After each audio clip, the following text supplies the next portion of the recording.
Cartier City Expats Club is a non-profit social organisation and our speakers are volunteers.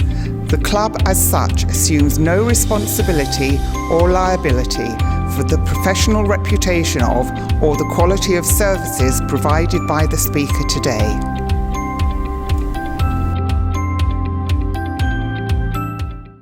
Security for government and other organisations that he cannot talk about it, because not only if he did, not only would he be killed, but probably everybody in the room would be. And he's also going to give a series of, he's now got the badge of the technological survivalist, and he's going to give a series every week of Bud's tech tips. So simple things you can do, for instance, to improve your tech security, So really worthwhile. This is only like a really short talk, right?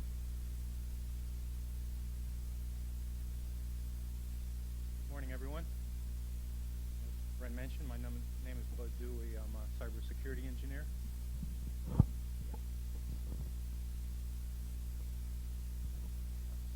Bear with me as I get used to this. Speaking in public is still fairly new to me. Most of the work I've done in the past has been anonymous and private. Today's tech talk will be on how to use multiple user accounts to increase the security of your devices.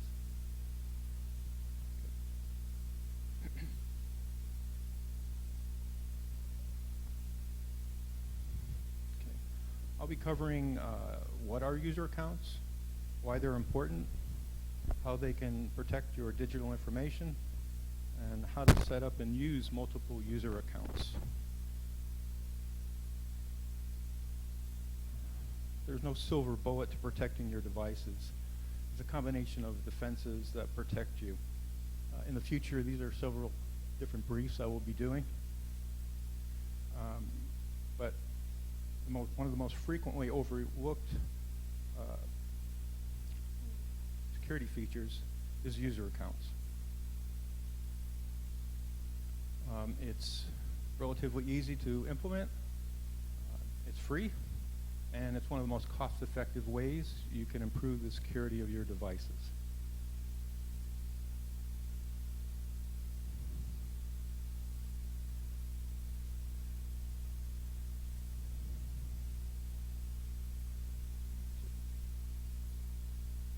So, to explain what user accounts are, I'm not going to read each line off the screen. You can get most of that.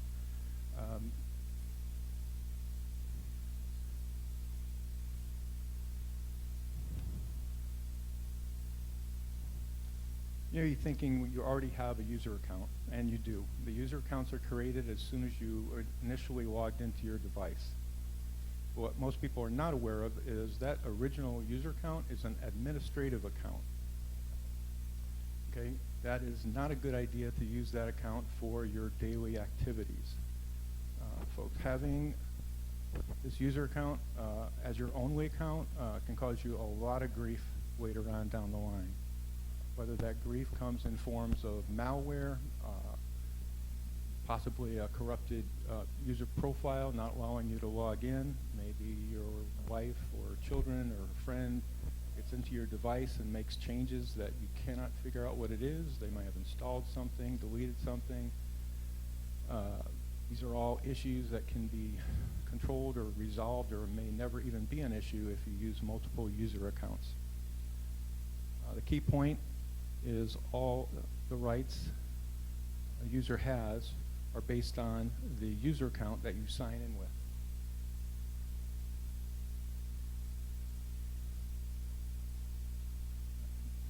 User accounts consist of the personal settings you have on your device, your desktop appearance, your user files, pictures, documents, etc., and the rights that user account has to use your device.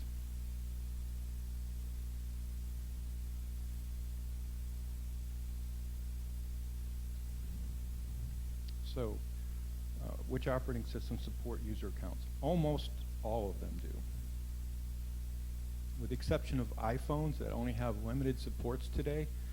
iPhones is supported, but it's limited to corporate accounts and educational institutes at this time. They are testing deploying that to all users, but it is considered a shortcoming with the iPhones. Just be aware of that you are using an admin account when you are using your iPhones, and that adds extra risks, which I'll explain in a moment, for using the internet.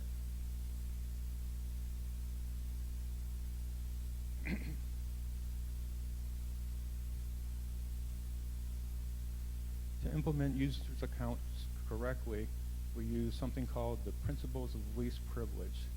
It's a simple rule that protects you in many ways. You should log in with an account that has only the rights you need to do the tasks you are logging in for, and nothing more.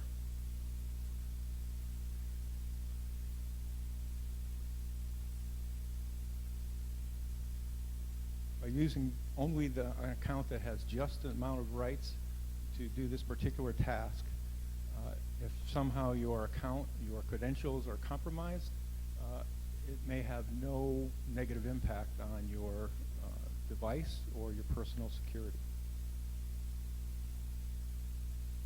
Simply put, if your user account does not have the rights to do unwanted changes, your credentials may be captured, can still do little damage. This may sound counterintuitive at first, but I will explain in the following example.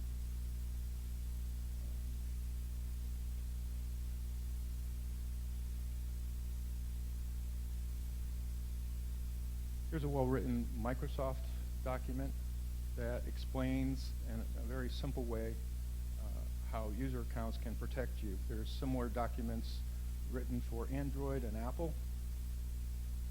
It states that you should never use an admin account on your device for daily activities. When there's a need for administrative privileges, there are features that allow you to run those one-time tasks while you're still logged into the standard user account.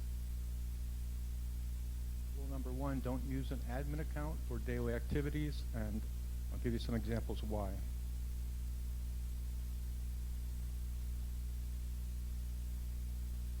For starters, when you first log into your device, a user account's set up correctly, and the answer is no by every single vendor out there.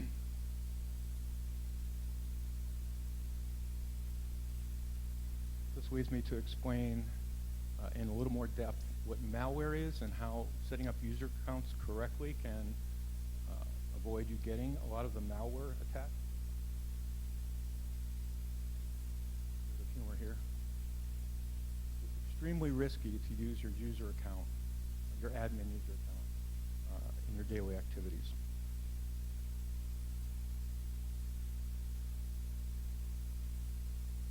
Here's an example of malware. It's just a picture of a kitten. Sounds innocent enough. Oh, sorry. Ahead of myself.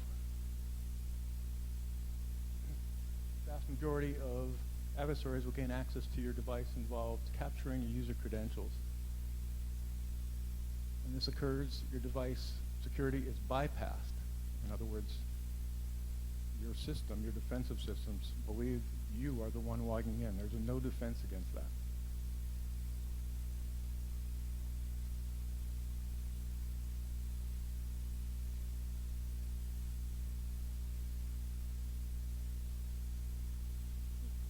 So here's an example of a malware attack. It's simply a kitten, looks innocent. However, there's a malware code embedded in this picture. There can be many types of different malware codes that can do a number of different things. Most of your personal devices have no way to scan or identify or find this. When it's viewed by your browser, the browser runs a script that's hidden in this picture, installs software, and allows the adversaries remote access to your device. Its primary purpose is to catch your user account credentials. Once they have that, there's an endless amount of things they can do with that. Here's where your user account permissions can stop an exploit. If the user account does not have the rights do administrative changes to your device, the attack will not be successful. In this example, I'm going to give you some detail of how an exploit works.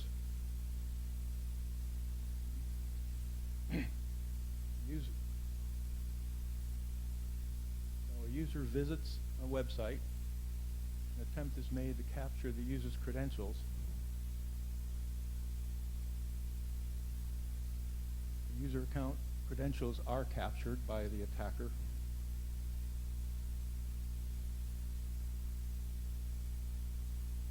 The attacker would attempt to install remote access using that credentials.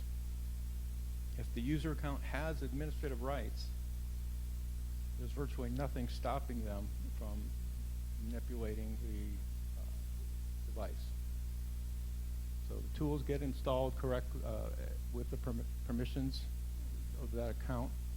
They can install rootkits, they can install keyloggers, they can install remote access. It's no limit because you granted them keys to the kingdom in this case.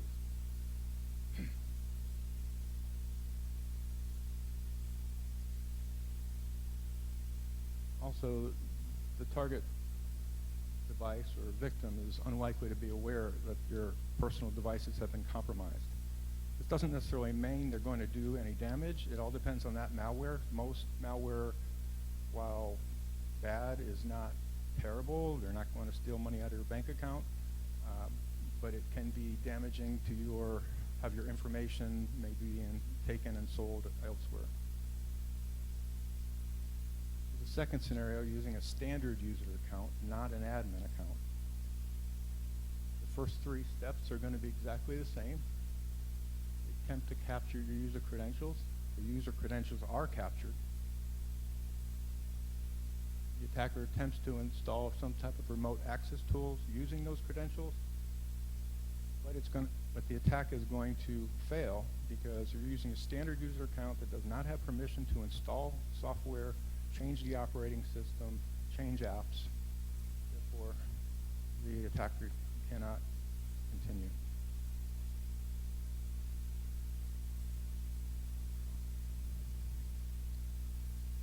Another malware example. This one comes from a bank showing how attacks can steal bank account information. This is a little more rare, but it's a good example since this is not one of my documentations. This is direct from a bank. Attacker hacks into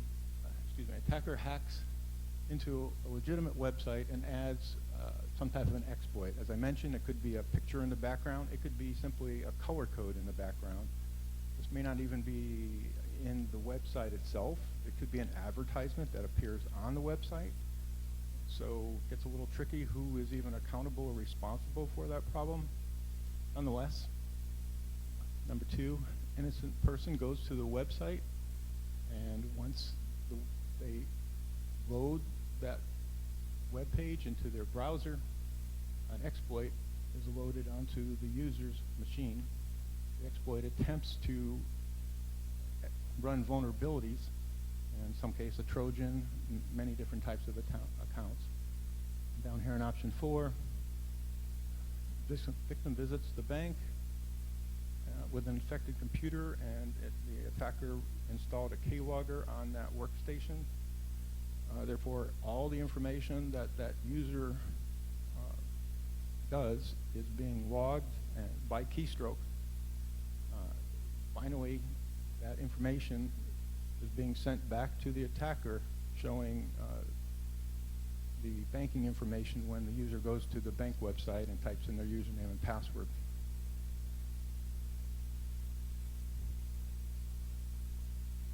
So now let's get to the task of understanding how to use multiple user accounts. I'm going to use Windows 10 as the example here, but keep in mind this applies to Mac OS, Androids, the only exception being iPhones at this time for most of us. Windows 10 supports 2 user accounts, as do most operating systems, 2 main user accounts. They're administrative accounts and they're standard user accounts. In the case of Microsoft, you can use a Microsoft login with a Microsoft Gmail or something like that. I strongly recommend not using that. And this is an opportunity to use your local admin accounts and set that up for better security of your device.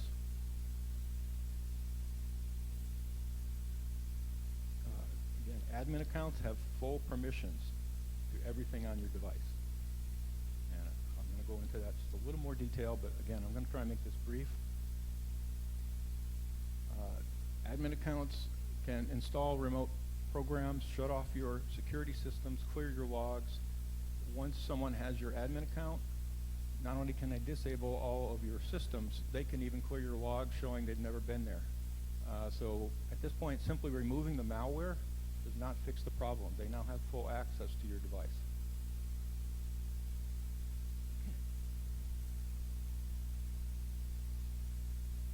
So best practices. Concept to understand here is that you have two types of accounts that are for different purposes. Use a standard account for logging in to do all your daily activities. Open your Outlook,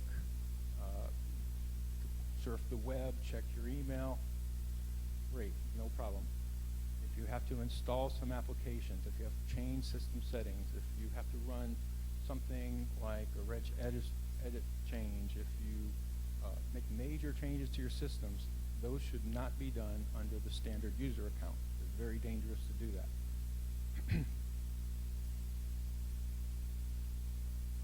So basically, golden rule, never use an admin account to go to the internet, check your email, open files, look at pictures, run chats, or make changes to your devices.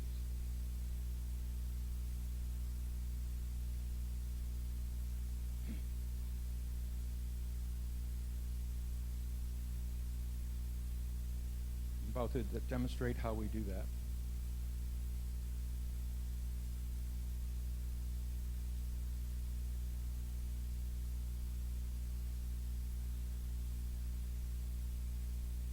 How do we set up multi-user accounts? This is the good part.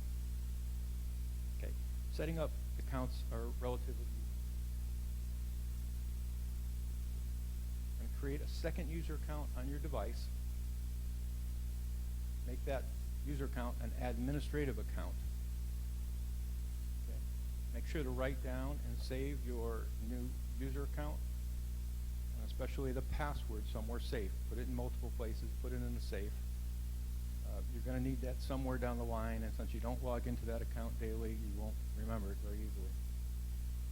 Step number 2, log into this new account. Make sure your password works.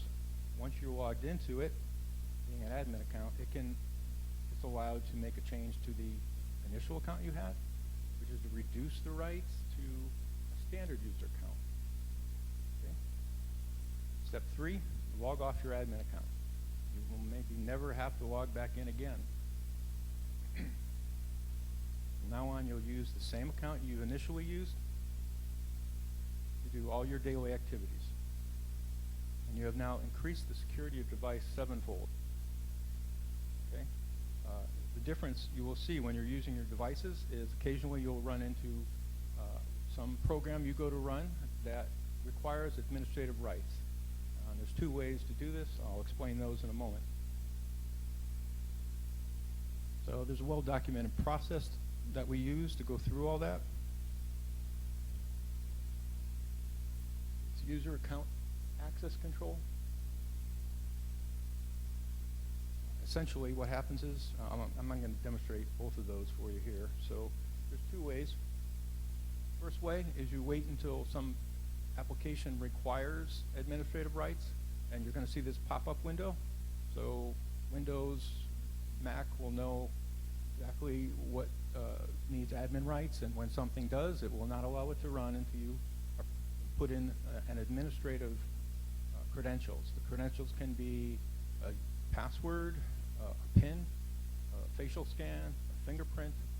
Those are faster options that I use, the fingerprints. But this one is an individual prompt for individual processes that need to have administrative rights. The second way is when you know a application or a program is going to need administrative rights, you can preempt the request. And when you go to click on the icon, you right-click, and it'll give you an option to run the task as administrator. If you do that, that entire task is run as the administrator with the administrator credentials. Problem goes away. I hope this has been informative. I'll be uploading several videos on this particular topic, on some YouTube videos in far more depth than this. This is a kind of quick overview. And again, I hope to be doing a lot more videos on this in the near future. There's a QR code here for the website I'll be creating in the near future. Thank you.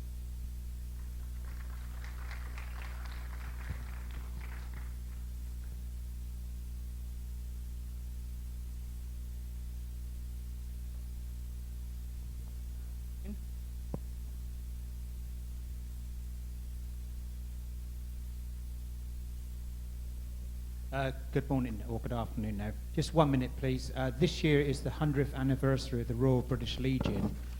We are going to have a garden fete party on the 31st of July. We're throwing it open to many organisations, including the expats here. It is a ticket entry system, but it's free of charge. I will give the details on how to apply. There's going to be music there. It's going to be done on a British fete, so there's going to be a hog roast, some cake stalls and coconut shies and various other things going on. And if anyone's interested from the expats to attend, say it's free of charge, but it's a ticket system, one per person. We'd be delighted to see you there. Other organisations like the American Veterans will be there. There's going to be people from Bangkok dignitaries and people from the Thai organisations in this area to support the event. It's the 100th anniversary, and it'll be a great event. Thank you. 31st of July. Okay, thank you, Colin. Thank you, Bud, for your informative talk. We look forward to more. And we now move over to the second part, and I hand it over to Brian Maxey.